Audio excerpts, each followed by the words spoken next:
Ribuan calon P3K padati Polresta Gorontalo Kota demi urus SKCK. Berikut informasi selengkapnya. Ribuan calon P3K padati Polresta Gorontalo Kota demi urus surat SKCK. Ratusan honorer memadati Polresta Gorontalo Kota untuk menguruskan SKCK pada Sabtu 13 September 2025.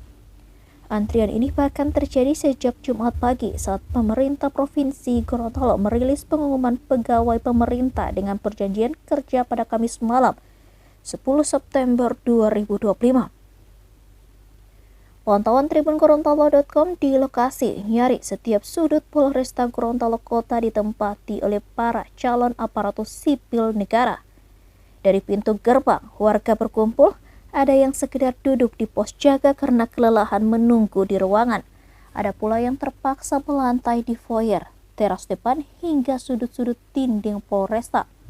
Wajar saja sebab ada yang bahkan mengaku sudah menunggu sejak subuh demi mendapatkan berkas kelengkapan P3K tersebut. Muhammad Iqbal Datau, seorang honorer SMK Negeri 5 Gorontalo, mengaku jika dirinya sudah mengantri sejak Jumat. Masih pagi betul ia datang demi selembar SKCK. Ia sendiri sudah melakukan pengurusan via online sebetulnya. Pria yang kini usianya 30-an itu menyebut bahwa sejak Jumat antri hingga wawancaranya ini ditayangkan ia belum juga dipanggil. Sebetulnya sejak Jumat itu ia sudah menyerahkan kartu tanda pengenal. Namun karena begitu banyak yang memasukkan berkas, ia pun tak jadi prioritas. Ia pun berharap namanya segera dipanggil oleh operator agar dapat menyelesaikan pengisian berkas kelengkapan P3K. Tak jauh berbeda dengan Iqbal, Yanser Ashir juga mengeluhkan hal yang sama.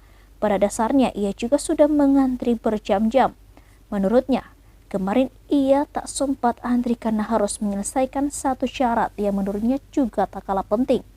Saat ini kata Yanser memang cukup menantang sebab salah satu persyaratan untuk KIR dokter adalah status dokter yang mendandatangani. Yanser sendiri adalah seorang anggota Satpol PP di Provinsi Gorontalo. Meski harus antri panjang, namun ia bersyukur bisa diterima sebagai P3K. Pemerintah Provinsi Gorontalo resmi mengumumkan daftar peserta yang memperoleh alokasi sebagai pegawai pemerintah dengan perjanjian kerja per waktu. Kebijakan ini mengacu pada keputusan Menteri Pendayagunaan Aparatur Negara dan Reformasi Birokrasi RI nomor 779 tahun 2025 mengenai penempatan kebutuhan P3K paruh waktu di lingkungan instansi pemerintah. Dalam pengumuman itu terdapat 2 poin utama, yakni daftar peserta yang disetujui untuk alokasi P3K paruh waktu dapat dilihat dalam lampiran pengumuman. Dengan pengumuman ini, pemerintah Provinsi Gorontalo meminta seluruh peserta yang lolos segera melakukan pengisian DRH tepat waktu agar proses pengusulan dan penetapan P3K per waktu berjalan lancar. Download Tribun X sekarang, menghadirkan lokal menjadi Indonesia.